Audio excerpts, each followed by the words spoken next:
Hello, everybody, and welcome to the second of our in detail presentations about our RIAS awards this year. I'm delighted today that we've got Jamie Ross from Technique Studio together with Paul Stalin, who in this case is his client, and we've also got Matt Loader.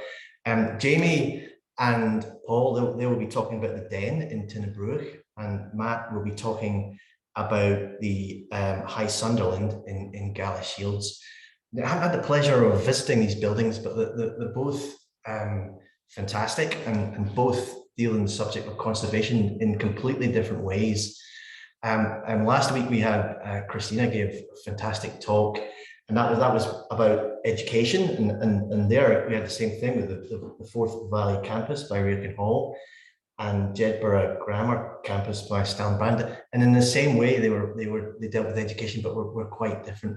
So we're going to have the same riches ahead of us today, but I'm just going to a couple of housekeeping things then. So this is being recorded. You'll probably have seen that when it actually pinged on when you joined up, and also we've extended it a little bit. So we've extended it by 15 minutes. So we're going to finish at 6:45 tonight, rather than past last week, just to give us a little bit more chance to do the kind of Q&A. So please all put your Q&A in. It should be self-evident where you do that, but there's a Q&A function. So please, I want to get as many questions as possible for everybody here. And as I say, they're absolutely fascinating buildings, and it'll be self-evident now how differently they approach conservation and retrofit. I would also say, obviously a hugely important subject now. So anyway, I realize I'm eating into the time. So first up is Jamie and Paul. We're going to talk about the Den in Tinnebrugge. So I will now hand you over to Jamie, who's going to share his screen, and Paul, who's going to kick things off. Thank you.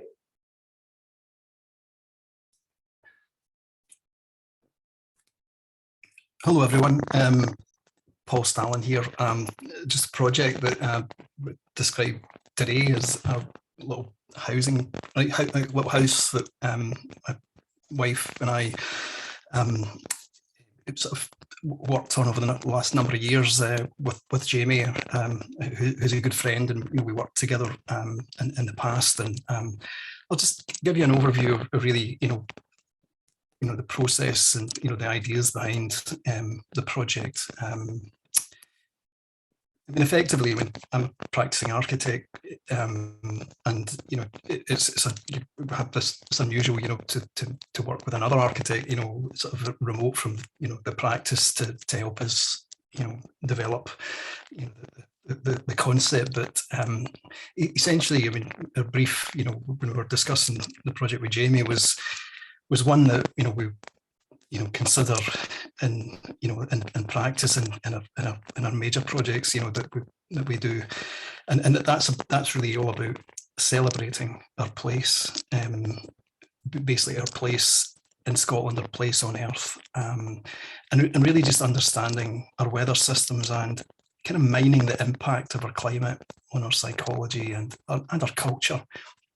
Just understanding the traditions of the Scottish sublime, and these are things which have fascinated me throughout my career, in terms of just developing an architecture which is very specific to Scotland, in its place on the edge of the world.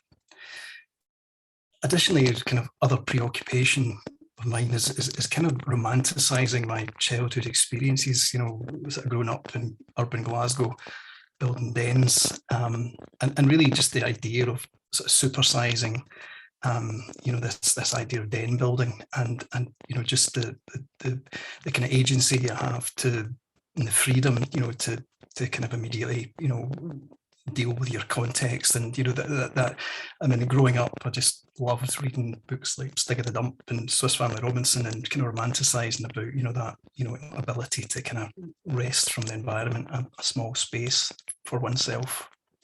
Next slide, Jamie. And just, I mean, that brief, I mean, it's interesting, when you first year of architecture, one of the first projects you get as a student is to design a small shelter usually, or it's a very familiar brief. And when I look at other architects, when I look at Foster, for example, has one of his very early commissions was this little den, this little bird, this little lookout retreat space cut into the hill. And in a kind of funny way, the size and scale of it, despite that, it captures, his philosophy going forward as an architect in terms of its economy of means, the system design, and just the the conceptual clarity. Similarly, an architect, which again has been a big influence in my thinking over the years, is Ralph Erskine. Again, just dealing with climate and understanding, the diagram of, and even in his smallest projects like his cabin, just the clarity of that idea, the thesis, that embeds his work in everything that he did. And similarly, a project I saw in the tramway when I was a student was Toy Wito's house for a nomadic woman, which sort of suspended in the space, was really kind of extraordinary. And I just always loved this idea that the smaller the project, the kind of tighter the sort of concept and the idea that, the more kind of the clarity that brought. And lastly there, just again, the figurative master who is Peter Wilson, and again in his Suzuki house, again a kind of den in the middle of a urban Tokyo. Next.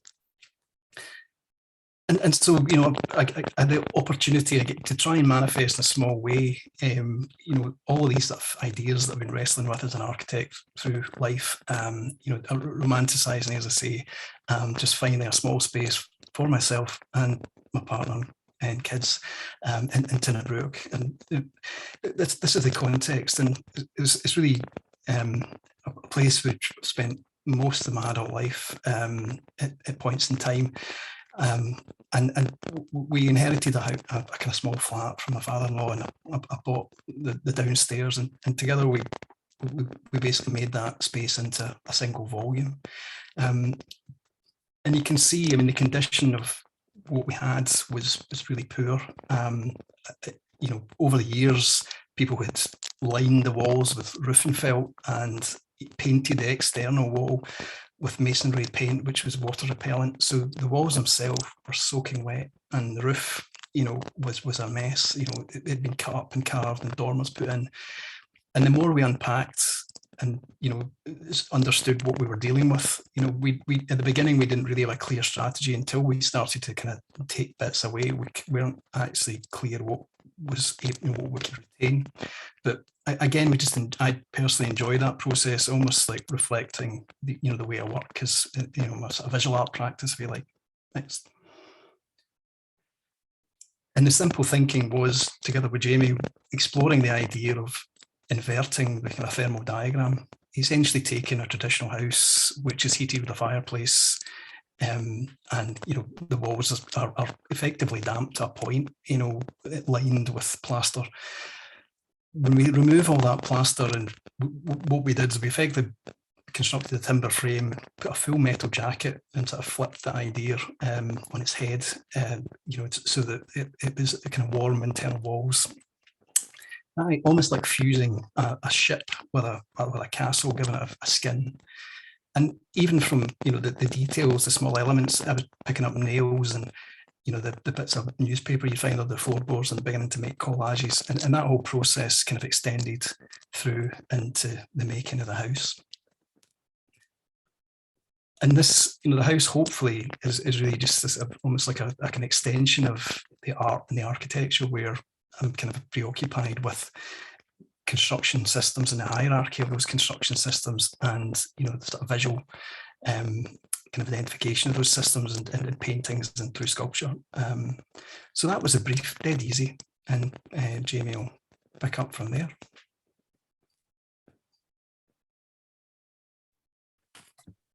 Hi everyone. Yeah, so as Paul touched on there, I kind of got two briefs for the project. I got a kind of poetic and figurative brief from Paul, and I got a practical and a pragmatic brief from Paul's wife Shona, and together those sort of things started to drive the project forwards. So to talk a little bit about the setting of the house, as Paul touched on, the house is in Tinnabrure. It sits just in the middle of this circle. So this road at the top is the main road coming into Tinnabrure, running down to the main centre on the left. And then it's just out towards the boat yards, so a kind of quieter, quite tucked away part of the town. Looking back at the house, this is looking round from the boat yard side. You can see the kind of original property sitting up on the hill, and it gives you a bit of a feel of the kind of geographical context and how it's quite an exposed, sits quite high on the hill, and has these really spectacular views looking out over the north of Bute. This is what we had when we were starting. So the two flats that Paul talked about were in this building here. It was built in the 1870s, and there were two holiday flats with outside toilets adjoined to this larger block, which has sort of 6 flats in it itself. And the condition of the property is really, really poor. So before any strip out work was done, there was a lot of damp, there was a lot of issues with the property, and we knew we kind of had a lot of work ahead of us. It was, there was a lot to do. But once we stripped back all of that, did an initial strip out phase, which was really a helpful part of the project, actually, to start to understand, here's the layers of the building, here's everything we're working with, the stone walls, the condition of everything. So we took away everything rotten, we took away all the plasterboard, and we really stripped it out and gutted it. And what was left was actually this really beautiful space. Old floorboards, rotten floorboards were removed, which started to kind of give a really lovely dappled light that came down through the space. And it was only really at this sort of stage that we started to think, okay, there might be something slightly different we can do here. And there was an atmosphere and an internal kind of quality that we really wanted to retain. And the idea of kind of building an internal lining and insulating from the inside and having quite a conventional looking building on the outside just wasn't to be. So starting to think about the design concept, initially we were thinking about the spaces that we were working with, and it was clear from the outset we were always just going to be working within the kind of tight 90 square meter footprint of the existing build. So there was 3 levels, 2 flats, and then a lower basement area which we were working with. And the basement area wasn't actually connected to the flats other than a sort of a trapdoor and a ladder, so we kind of had to get ourselves down there. And then started to think about, well, how might we open this out? And actually, I mean, the conventional approach might have been to add another bedroom and be looking at the end value, but really what Paul and Shona were focusing on was quality of space and looking at the cross section and thinking about how can we really open this building up? How can we bring light in, and how can we kind of create something that feels like a lot more than its 90 square meters? So the textures and the character of the internal really led the design move. So although it looks like a building that was designed from the outside in, it was very much the other way around. We thought, well, what's the strategy here? If we want to keep these internal features, we want to keep the stone walls, and we want to keep the stonework, and we want these to be a key part of the finishes of the build. How might we go about doing this? So this idea of creating an external frame and putting a kind of insulated jacket over the outside of the whole building came about. The other challenge we had with the 90 square meters and with kind of trying to maintain the integrity of the outer walls was we had to fit a lot of the practical requirements of the house into this build. So how might we do that? And we started to think about different ways we could do that. And Paul started to drive this kind of idea about, let's not think about rooms, let's think about the practical functions of the house, almost like a big piece of furniture. So this sort of developed and became this kind of winding sculptural volume that made its way from the top of the house to the bottom and contained 2 stairs, 2 toilets, a kitchen, storage, space for the washing machine, all the dry stuff, but all the stuff that really matters as well. So forming that functional, really quite compact design that could drop down into this existing stone shell, really kind of left the space to feel generous, to feel open, to let the light flood into as much of it as we possibly could.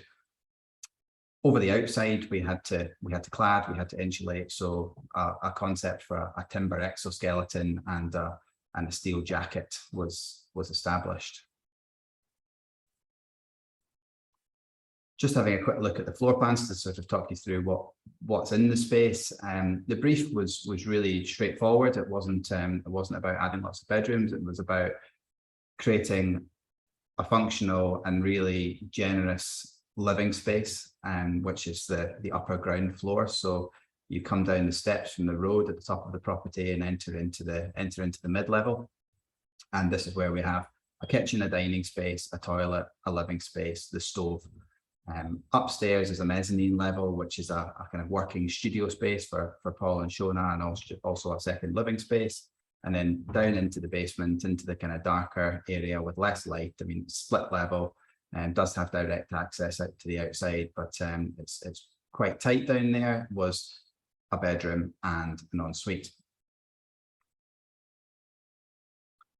Just looking at some initial concept images and the kind of cross section which was developed. So we knew the roof structure of the house were in a really poor state, as you saw from Paul's slide earlier. So rebuilding the roof was going to be an essential requirement of the scheme. So we just looked at starting to be a little bit more playful with it, to bring in a really generous big roof light at the east side of the house, which was going to catch some morning light and bring morning light into the space and give views back up into the woodland beyond. And then we kicked up the section towards the corner of the house, which really kind of focuses the eye out on the view towards Butte and creates more space in there.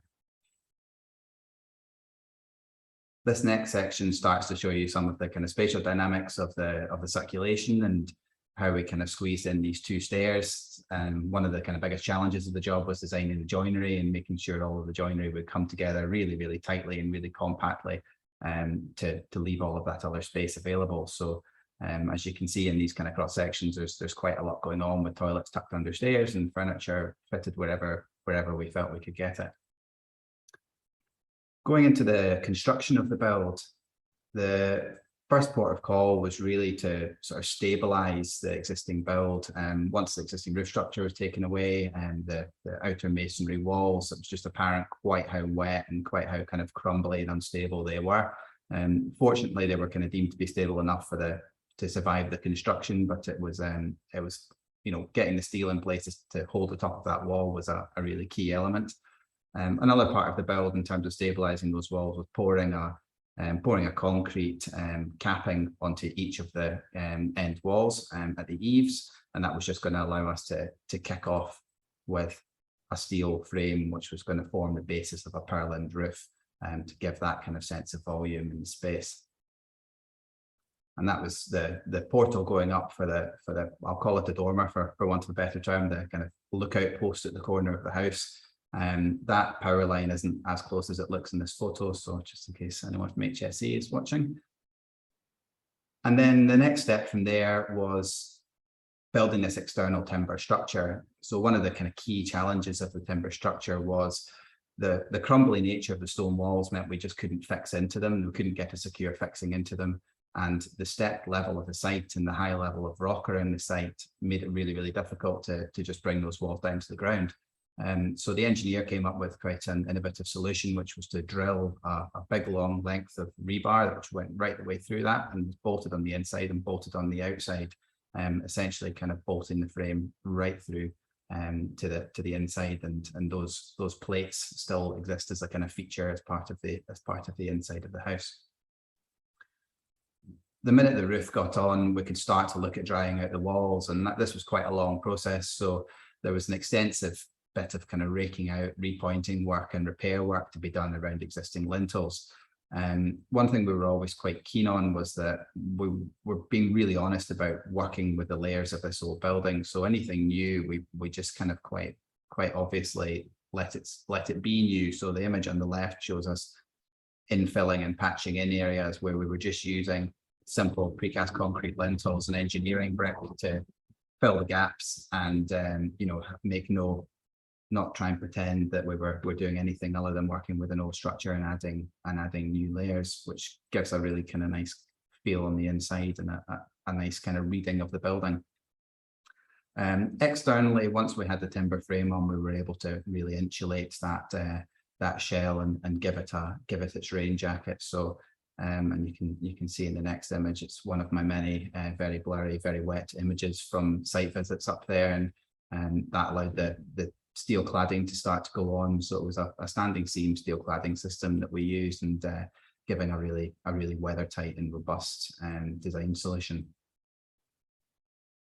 At the same time as that was going on the outside, the joinery was starting to go on the inside, and as is the challenge of working with old buildings, when you're trying to take perfectly straight plywood lines into old stone walls, and nothing's straight, nothing lines up, nothing's plumb, and was a bit of a challenge. But we worked with a really excellent joinery and carpentry team who kind of helped us achieve that, and lots of scribing and lots of very carefully building things around the stone walls to kind of create a nice degree of separation, and again a nice reading of the layers of the building.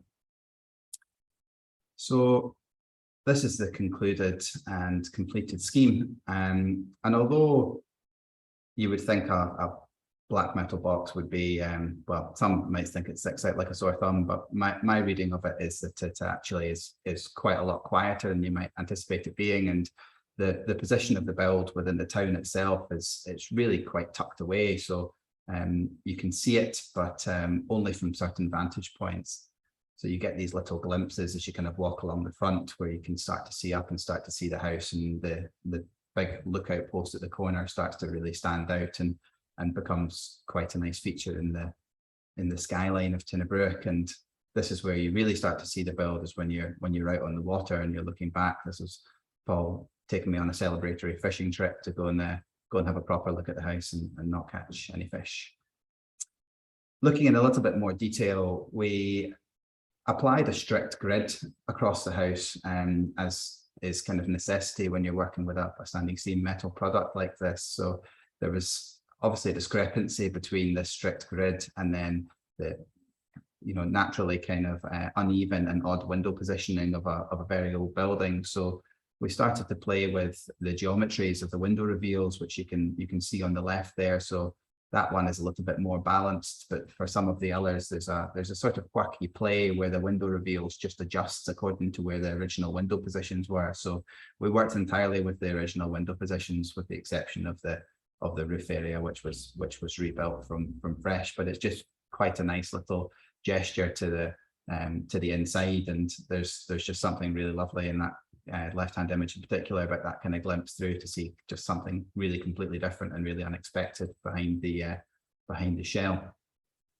The finished article inside starts to really communicate, these two images start to really communicate the volume and that sort of generous sense of space and generous sense of light, that although the original windows, they're not small, they really didn't illuminate the space. They really didn't kind of give you that sense of generosity, which the roof lights and the new bifolding doors at the other side of the house really bring in. So there's quite a nice kind of play in the geometries of the space, which gives a nice kind of connectivity between the ground floor and the first floor, and is something that really works quite well.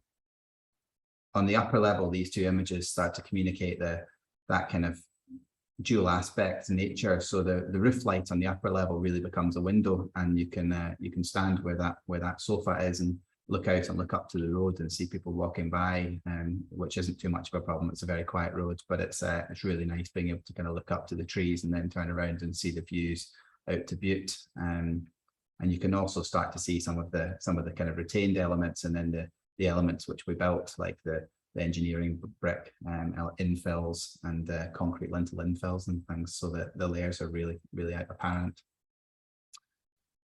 And then we kept whatever we could wherever we could. Paul was always pushing for more, and Shona was always being a little bit more conservative, and I mediated as best I could. And so these areas of plaster and these areas of Paul's scheme for all the dukes, everything that went into the wall, all the timber straps to all stay, but that was possible in some areas, and in other areas we were less able to achieve it. And on the left-hand image, you can see these little square plates, which you'll sort of see dotted about when you start to look for them, and that's the bolts that run right through the external walls.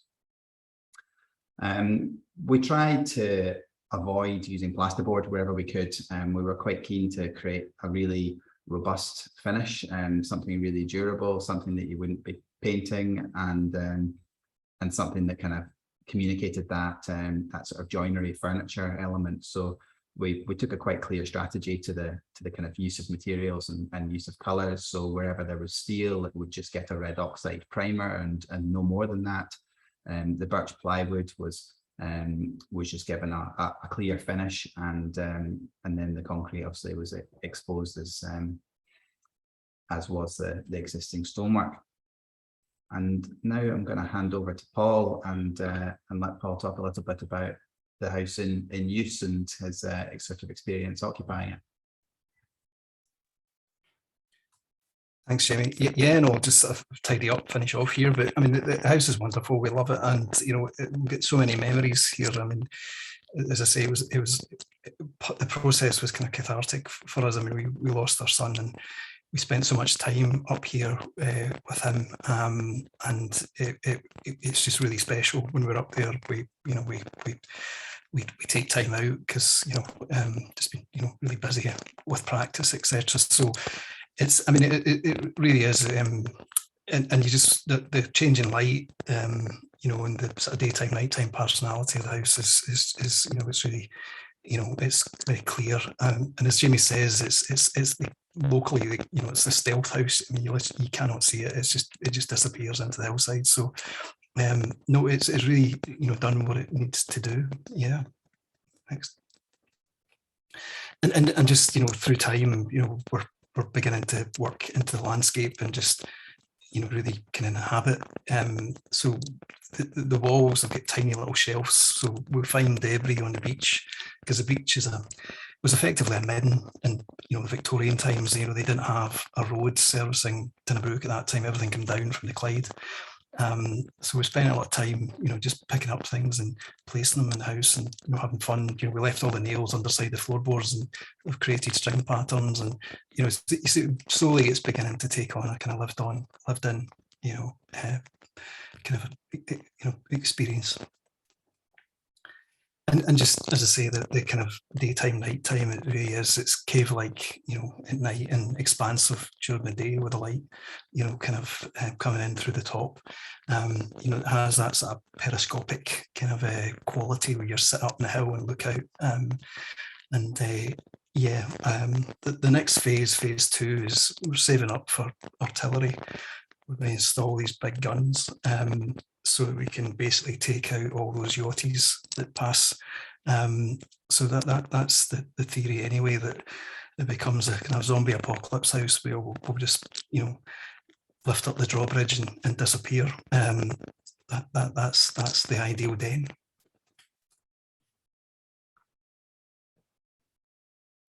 Well, wow, thanks very much. I wasn't expecting to finish on the Guns of Navarone, but there you go. That was wonderful. Just so great to see something so poetic, kind of and personal find its way, and actually find its way through to what I think is quite a meaningful kind of technical solution, and in many respects points the way forward.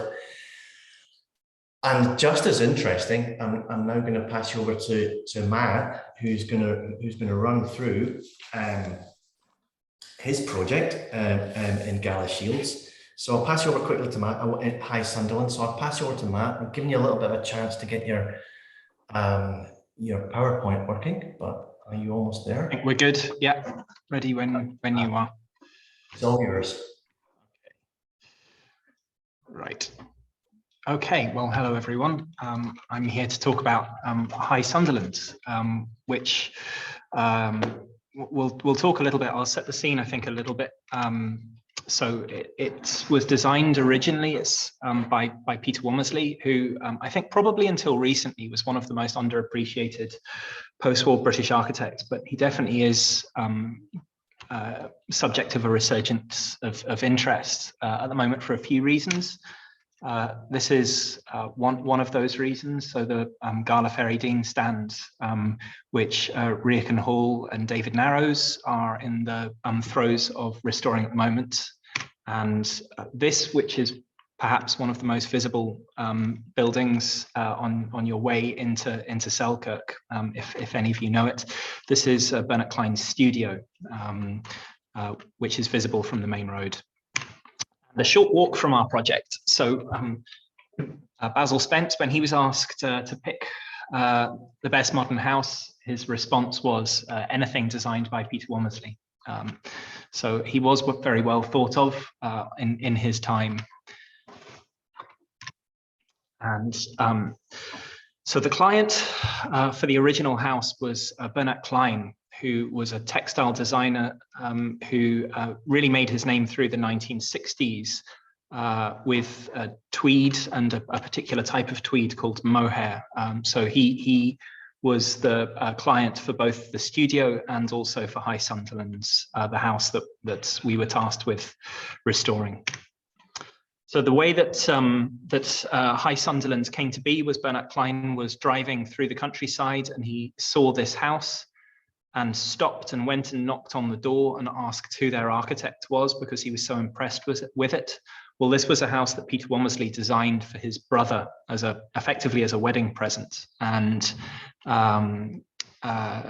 what subsequently happened was that they had a conversation, and High Sunderland was really his first private commission as a house, and it came on the back of having seen this just by chance in passing it.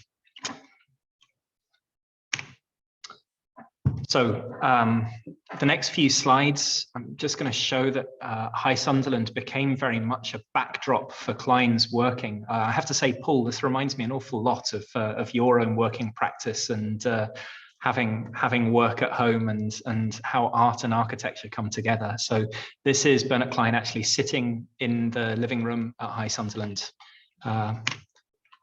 And this is him painting in the corner. So this was one of the areas that was very significantly affected, which we'll talk about in due course. So he was actually born in Serbia, and he was an immigrant to the UK and experimented an awful lot in his own working practice. So there's a real fusion of textiles and art that really permeates through the whole project and through the genesis of High Sunderland itself. So some of Klein's paintings. And what we have here is the editor of Vogue sitting in the living room at High Sunderland. The house itself was used for catwalks and for shows of the latest collections. So you can see there, Bernat Klein's textiles were sold to people including Dior, Yves Saint Laurent, Hardy Ames. So they were very, very well sold and thought of all throughout Europe. And High Sunderland was the place that it was very often shown off in. And again, here's another image. The one on the left is outside the Brise Soleil, and on the right, that's the living room of High Sunderland. And so you can see here a little bit how the Klein textiles relate to some of the houses. So Bernat Klein himself produced this mosaic on the left as part of his working practice. The house definitely changed through the years, which we'll talk on very briefly. I'll talk on very briefly just now. So if I flick back, if you look on where the drive comes up, there's a panel there, which you can see looks like black and white, almost like a Piet Mondrian. That is this panel here. So this changed over time, and it was continued to be layered on by Klein as he worked.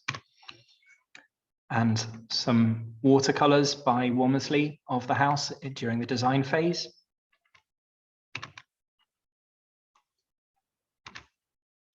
And here we have an early plan. This actually has changed. So this was not as delivered. So there's things slightly different. You can see there's a double garage on the right, on the left-hand side here. So this was an early design, and it developed more towards this, which was the initial phase of the house.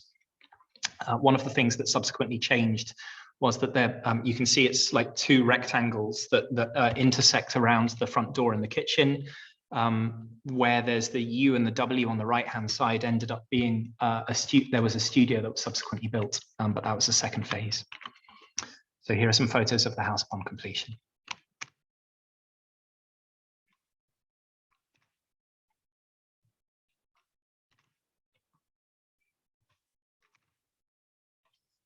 So this is where the brise-soleil and the pond sit over the tricycle. This is now it became a studio. There was an extension built into that as a second phase. And the arrival. And this is this little sitting area is outside the master bedroom. The brise-soleil over this were actually taken away at some point, and the living room upon completion. One thing just worth noting is the lights in the ceiling here, which was subsequently taken away. Womersley and Klein were good friends, and Peter Womersley was a frequent visitor to High Sunderland all the way through, and he liked very clean lines, so he didn't like seeing any lights or any radiators or any heating. So all of that, they made a real effort. And so you can see that some of the things were taken away over the years as there were opportunities to upgrade. So when did we get involved? We were phoned to ask whether we'd be like to be considered for the restoration of an A-listed house. And of course, we assumed that it was going to be some Victorian pile somewhere, probably in Pollock Shields or somewhere, or Edinburgh. And then all of a sudden, the person that approached us, which is somebody that works at Historic Scotland, then started talking about High Sunderland, which we'd all seen for sale in 2017. And I couldn't understand why he changed the subject all of a sudden. And then we realized that actually it was High Sunderland that had had a fire. So it centered around the fireplace, the main fireplace in the living room. And these are our survey drawings that we produced shortly after the fire to try and describe the extent of the damage. And this is how the house looked the first time we visited. So you can see that quite a large portion of the ceiling had come away. A lot of the roof had been burnt. It was very low burning, the fire. It hadn't ignited a lot, but the fire department had subsequently come and obviously extinguished the fire with water, which had damaged a lot of the travertine floor around the upper areas. A lot of the paneling, the roof was lost, and the sort of the sunken area where the living room is, all of the wood had cupped, and because Womersley had designed it with underfloor heating, there's electric mats underneath all of this, all of which had been irretrievably damaged. So I'm just going to flick through these fairly quickly.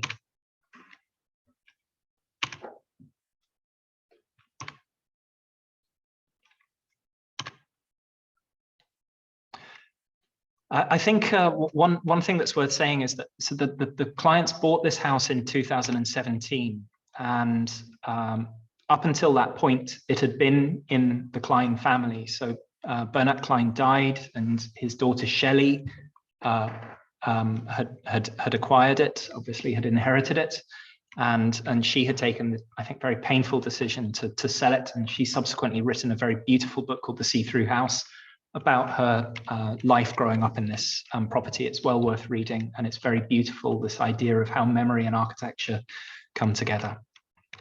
So this is the fire highlighted, the chimney, and here we have, so the hatched area here is the area that had been burnt away, and then the dashed line all the way around here was the area that had been affected by the fire. So you can see it was a little over half the house, and this was either through the fire itself, through the smoke, through the soot and the acid that came from the soot, or from the water itself. And then this is our reflected ceiling plan. So again, the hatched areas are the pieces of ceiling that were lost completely. This hatched area is those that were irretrievably damaged. And again, here's the extent.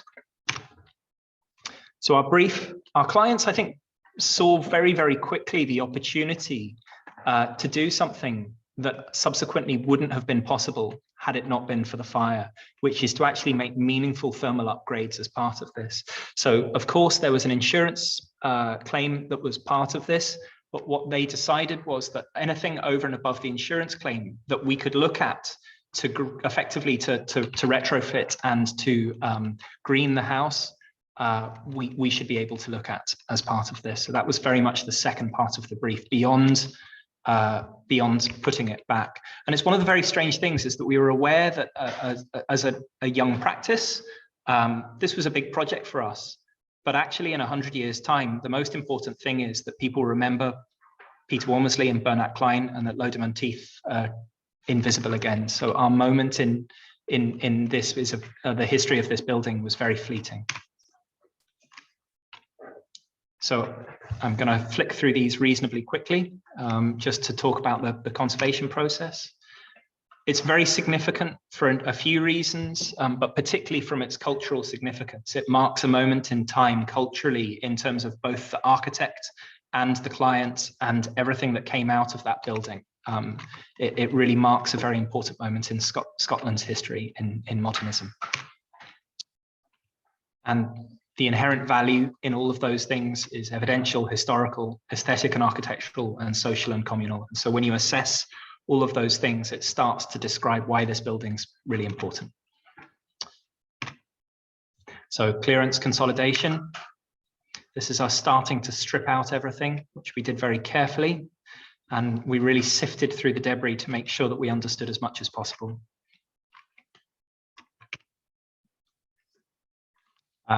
Unsurprisingly, there was asbestos in the building, particularly in the carport. So this is the area that you arrive and you drive up to and arrive at the house. And I don't know if you can see it, but just in here, this is where the crack was in the chimney through which the hot embers got that set fire to the roof. You can't really see it. It's just here anyway.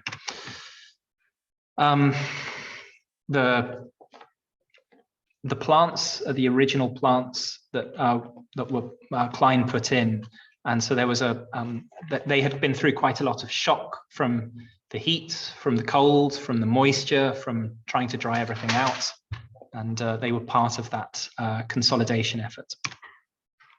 So you can see the ceiling panels here. And here's the old ceiling as it came out. The roof, I think, has been replaced 5 times in the building's life. So it's not lasted particularly well.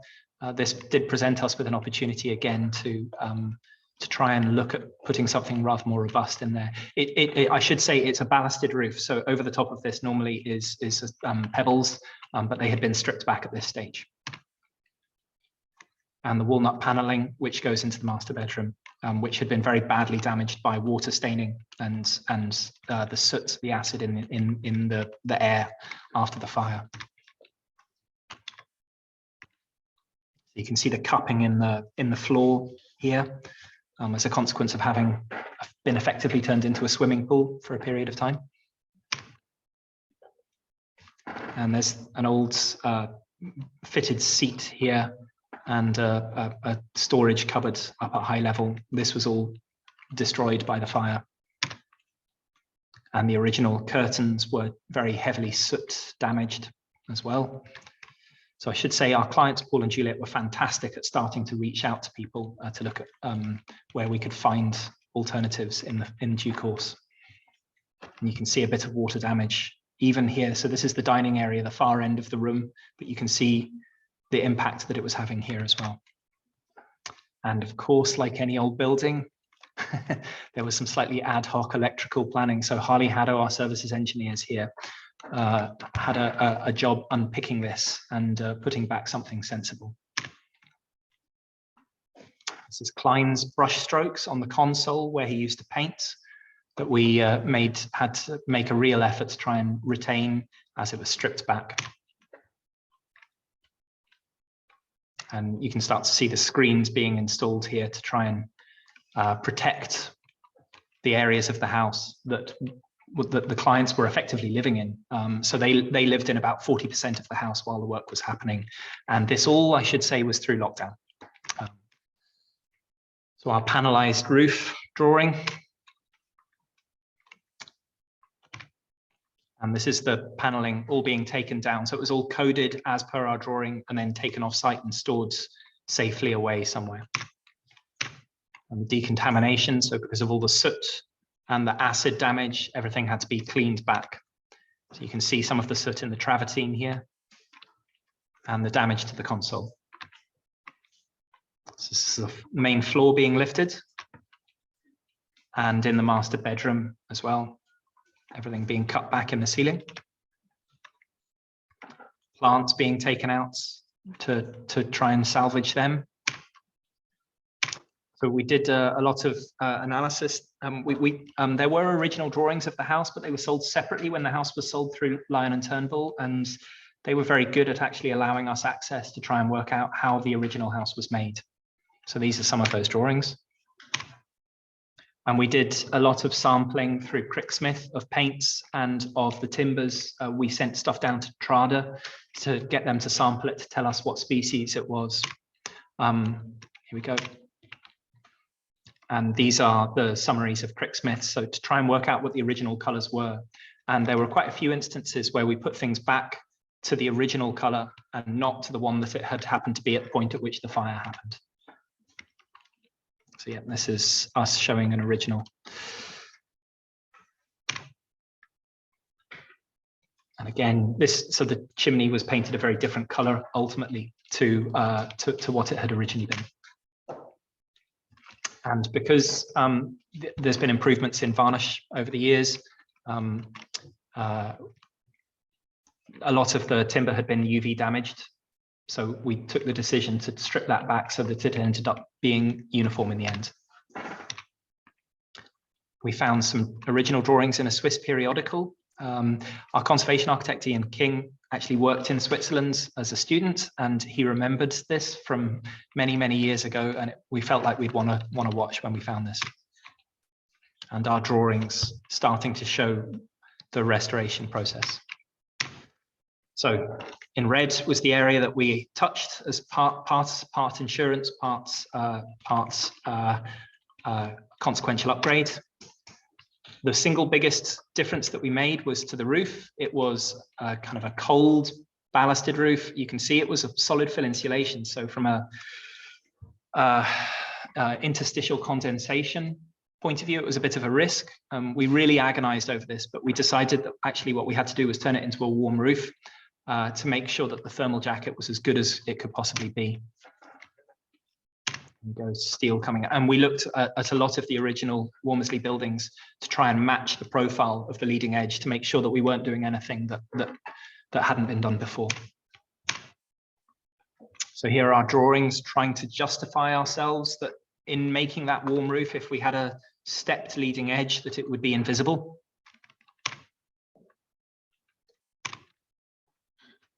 And our sections and elevations of that. So the work, I'm just going to skip over this reasonably quickly. This is everything protected. Our drawings showing what we did with the heating was effectively put a water-driven underfloor heating system into the sunken area, and we accepted that the electric underfloor heating under the travertine, we just had to write off. We couldn't lift the travertine because it would have broken, so we just oversized the heating area to the sunken area, which was an area that we could affect. We found some rot because some of the brise-soleil had been taken away. A lot of it was starting to lean away. So if you look at this spirit level, there's quite a lean on that. Well, we fixed that as part of the process. And this is the engineer Steve Wood from David Narrows hanging off the posi joists to see if they were still any use. The roof away. That's the living room open to the sky with the new roof going in. And this is us starting to repair the leading edge of the roof. And this is the brise-soleil that had been taken away that had caused this panel to start leaning away, being reinstalled. Underfloor heating, and us doing testing with the main contractor, who was Lawrence McIntosh, of the different levels of varnish and sheen that we wanted on the finished paneling. So that's the roof. This was the location of a water tank, and there was an old coal scuttle down in one of the side doors, the yellow door, if you remember that. We quite like the idea that the water tank's been replaced by an air source heat pump, and the coal scuttle's been replaced by all of the manifold for the heat pump. There's something quite nice about that hidden greening. Roof, I think the guys at Lawrence Mackintosh, we were the bane of them having set this up, but they ended up cutting, and they wanted to do it off site, but they found actually that wasn't working. So they ended up panel by panel cutting everything on site to make sure that it fitted. The roof going on, you can see the step in the leading edge there. It's probably somebody cursing Ian on site. And this is the bookcase on the external wall starting to be stripped back. Chimney took a long time to source something that was the right shape and that matched what had been damaged by the fire.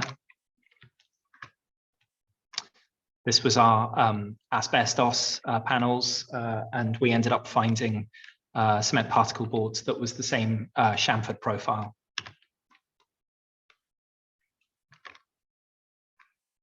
It's getting there now.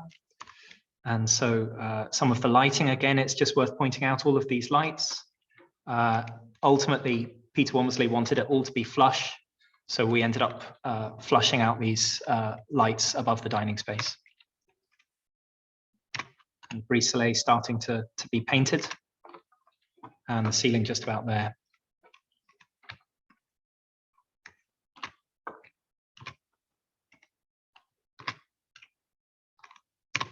All right, and I'll just flick through these quickly. So ultimately, it all went back together, and this is the house on completion. So you can see the panel now been set nice and straight, and the brise-soleil sorted out, and you can't see the change in profile to the roof at all.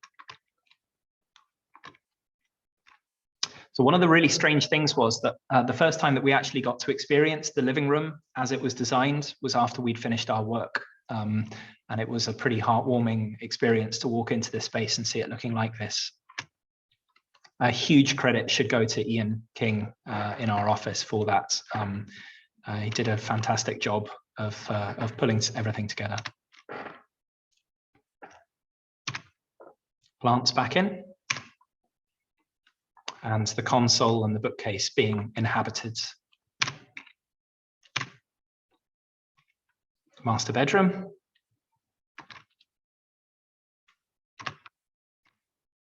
And all this, and the curtains having been cleaned. That's us. Thank you. Wow.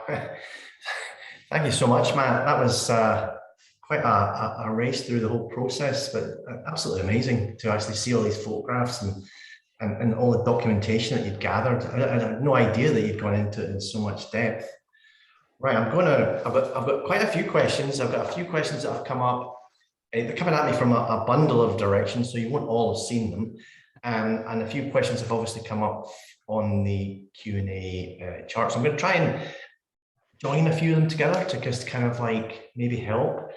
I mean, one of the questions I've been sent, which you won't have seen, is just, do you think your projects might inform the direction of retrofit?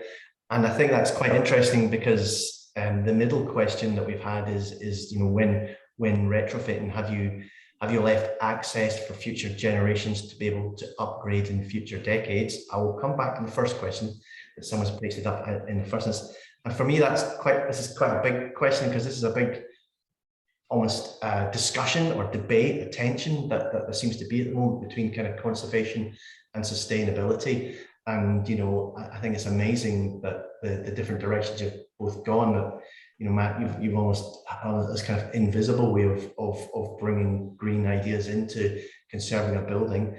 And also, you know, Paul and Jamie, the way you've almost kind of like inverted the idea. And so it's almost become that the inside has become quite important. And you've almost like, I mean, it's not the same as external wall insulation, but it's almost the way that you kind of treated technically the building are both quite amazing. So So do you think anything that you've done might kind of like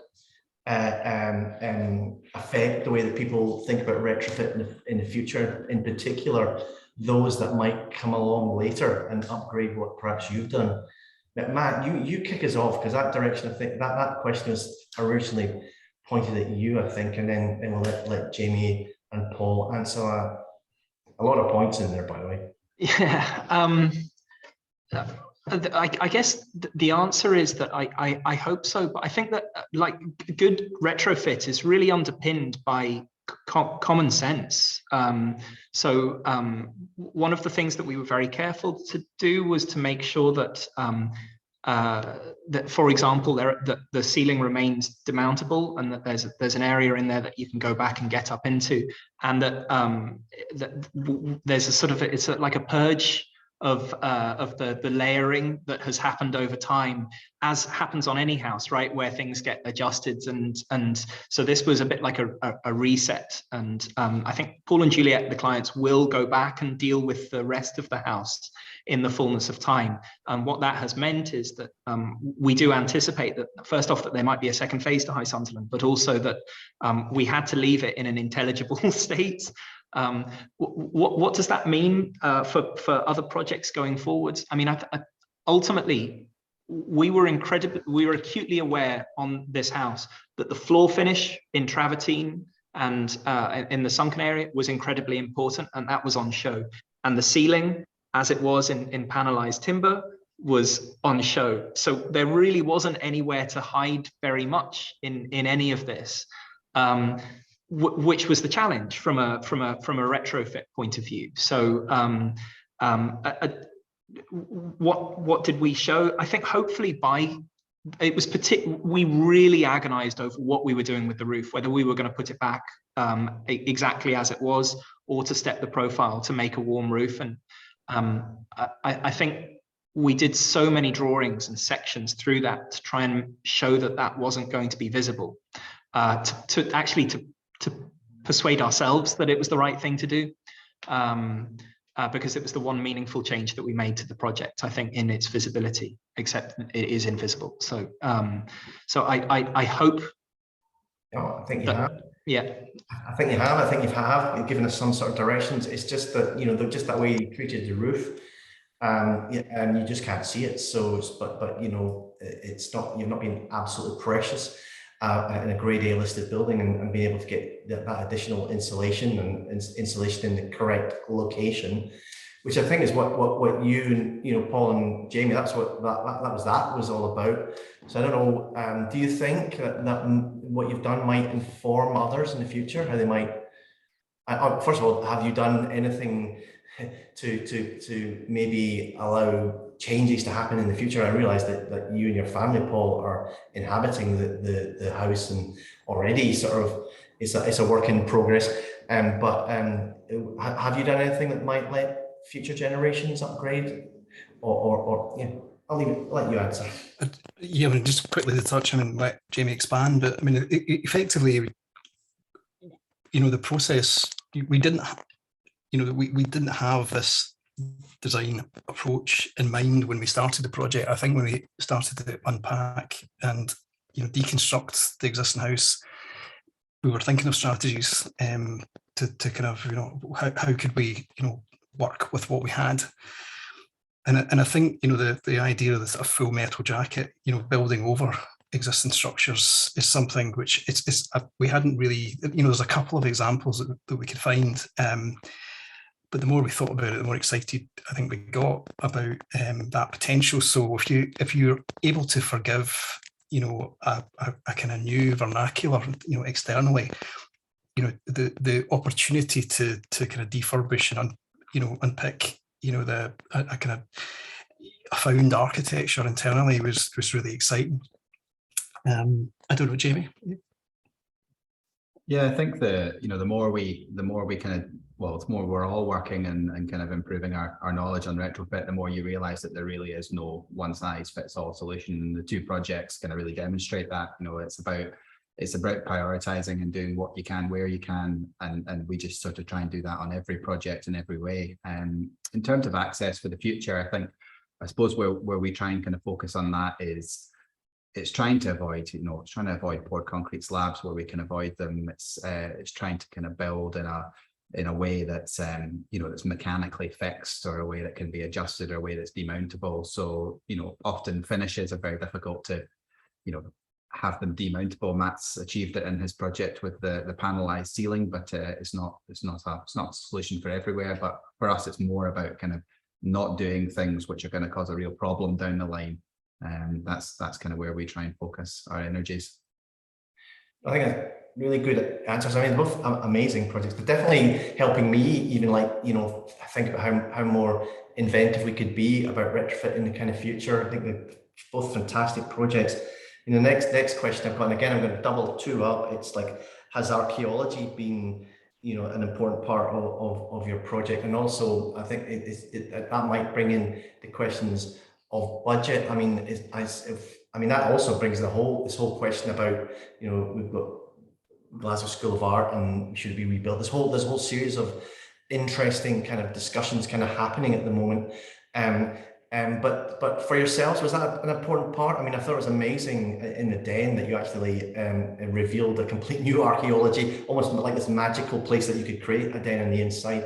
Whereas it was brilliant to hear you, Matt, say that you thought you'd won a watch. I don't know what a watch is, but a watch. When you uncovered the original drawings somewhere in Switzerland, I think perhaps you said, which was just incredible. So archaeology, is that kind of like has been part of it, an important part of your process, and has that kind of affected your budget? Same order, Matt, you go first. Yeah, the budget and the management of budget was a really interesting conversation on this, because ultimately there was a loss adjuster who we had to, they had to agree to our appointment. They had to agree to us saying that we needed to go and get paint scrapes done by Crick Smith. And actually, the selection of the contractor was really difficult. So what because it's not a million miles away from Edinburgh, we actually didn't think that there were going to be 3 contractors that we could go and talk to about this kind of work, because it was so exacting. And what we managed to persuade the loss adjuster to agree to was engaging Lawrence McIntosh, who were specialists in high-end cabinet making and joinery, as a main contractor, and that they would then competitively tender the subcontractor packages. That demonstrated value for money, because ultimately we knew that when the timber on all the joinery went back, that was the thing that had to be perfect. And so we had to be able to choose that for it to be right. In terms of archaeology, yeah, I mean, there's fascinating, the Glasgow School of Art in itself is a fascinating thing. I know that's not High Sunderland, but the idea that there's this plenum underneath the School of Arts that used to blow hot air through it. Well, the idea that you have to build that back because that's the right thing to do, it seems unlikely in the context that it's not going to be the way that it's heated again now. So is it important that that gets reinstated? I don't really know the answer to that.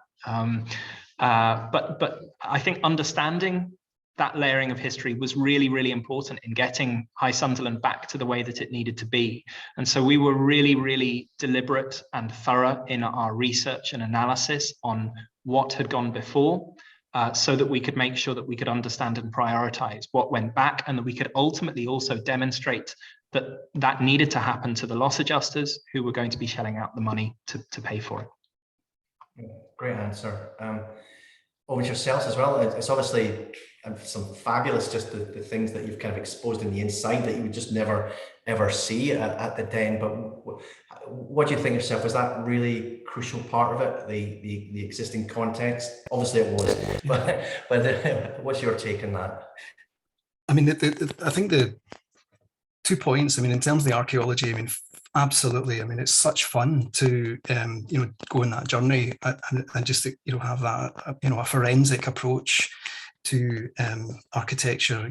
I think that's really the joy of conservation work. And we did the same on St Bride's Church with Andy McMillan. We had access to Andy at the time when we worked on that project, and to understand all the kind of stories about how the bricklayers worked, and effectively the specification of Georgian wire glass, and just strip lights, and I think that process is really important, in terms of the conservation approach.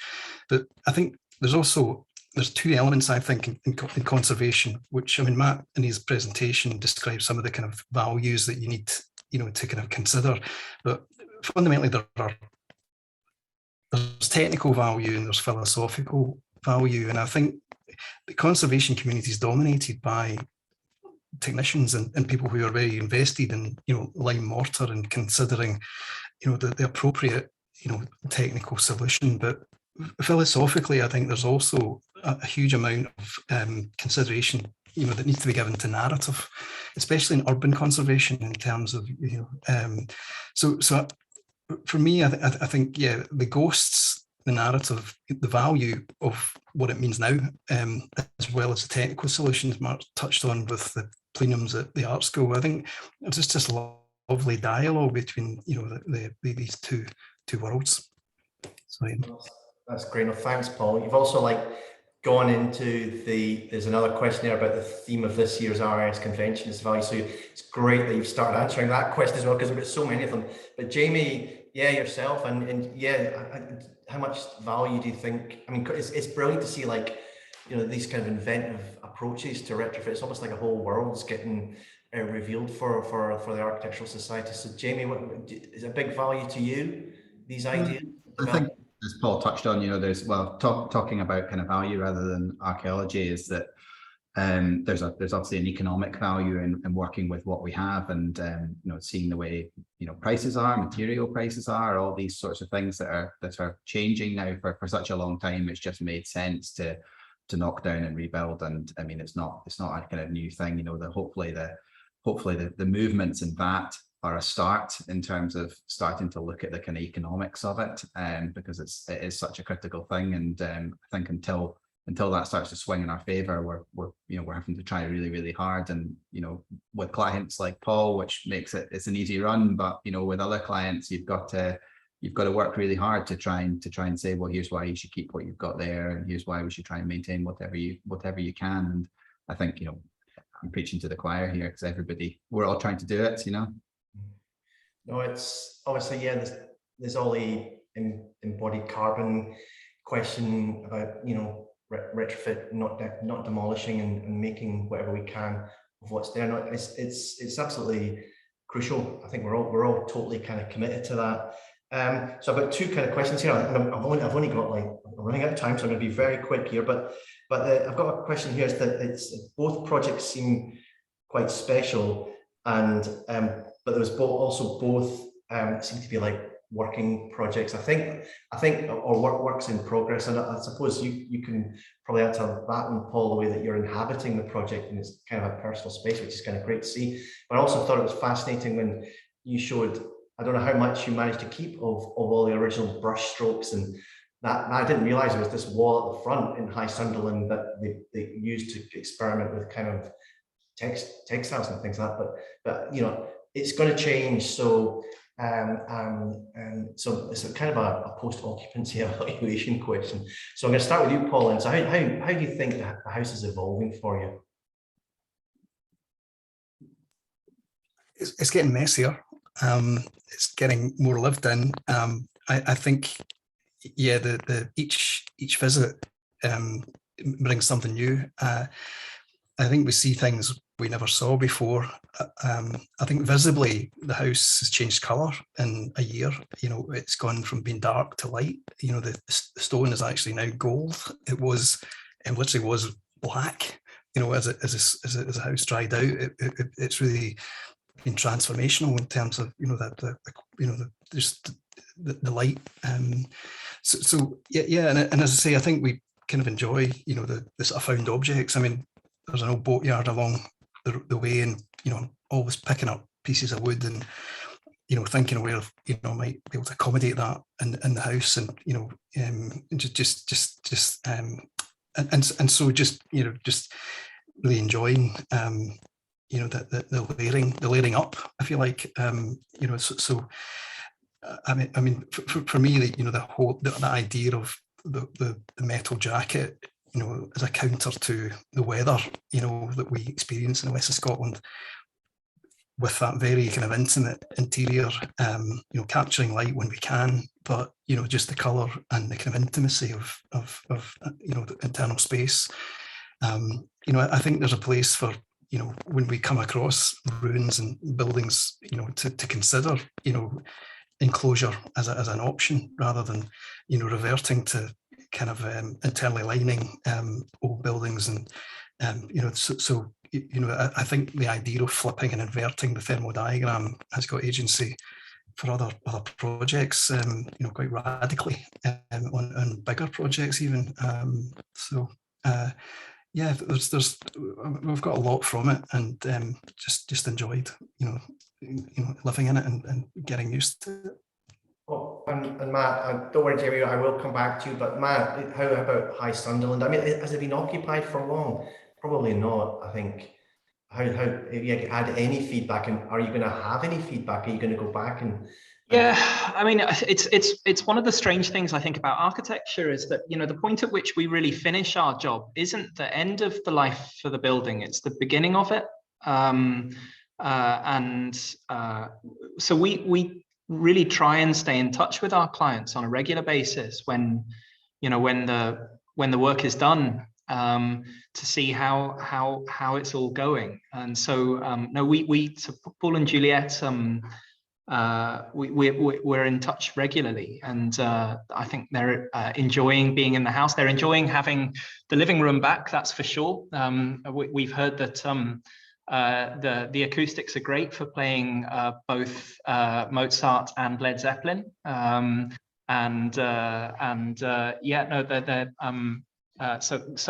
Absolutely, we'll stay in touch, and I can't anticipate that'll be the case, that'll ever change.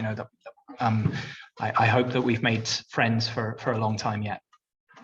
Okay, and then this just brings me to the very last question, and I don't know if you're not going to get a chance to answer, Paul, I'm afraid. but it's and you can kick us off, Jamie. But it says both young firms. What did you learn from these projects, and what did they mean to you? So, Jamie, how would you answer that? Well, this one was hugely significant for me because it was, as Paul touched on, I worked for Paul for many years, from the early days of Style and Brand, and this project was my transition from working for Paul to as an employer to working for Paul as a client, and it really was the foundation on which we established a practice and are kind of trying to kind of grow that and scratching an itch in that respect. So for me, it's been a big one in that respect. And the same question, Matt. By the way, I feel as if we've asked that question about the budget, but I think it was my answer back in a way, but because it's not come off the register. But the same question to yourself, Matt. Then, what was this project meant to you?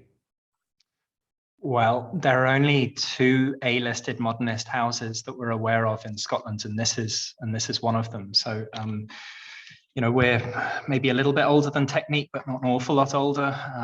And it's been a profound pleasure to work on it. When we walked in there for the first time, we knew that it was going to be an important project for us as a practice. I think showing the sincerity of our approach, it's been pretty wonderful. But ultimately, I think as an architect, you want to leave this planet knowing that you've made a difference. And I think making sure that this house is there after I'm gone is one of the single most wonderful things that we've had the opportunity to do. So how's it made a difference to us? Because I know that will be the case. Well, I'm going to wrap it out. Sorry, Paul, I didn't get you to answer that question. That's okay. But it's just two wonderfully new practices emerging. Well, somebody well established now. So Jamie and Matt, thank you so much, and thank you as well, Paul. It was just so brilliant having you here, and in giving the client's perspective. And I think the kind of poetic description that you gave earlier was fabulous. I see you've taken your mute off. Are you going to say something to I've just realised that my wife Shona is downstairs spying on me, so I'm going to get 2 black eyes when I go downstairs for telling lies. Yep. I know. I'm sure they were. I'm sure they were truth. There's always 2 sides to everything, and we've had the 2 sides to kind of conservation, sustainability today. So absolutely fantastic. I really enjoyed it. It was thorough. So not thorough, but so kind of like engaging. But that's exactly 1/4 to. So I'm going to bring things to a halt, and thank you all so much. So next week we'll be back, and next week we're going to have some more kind of like housing, and again it will be kind of myself. We're going to have Austro Passive House by Paper Igloo and Havenfield Muse by Sonia Browse Architects. So same time next week, please come along. But thank you everybody, that was fabulous. Thank you very much. I'd like to say give everybody a round of applause, but I don't know how you do that in this, but we'll all say cheerio. So cheerio everybody.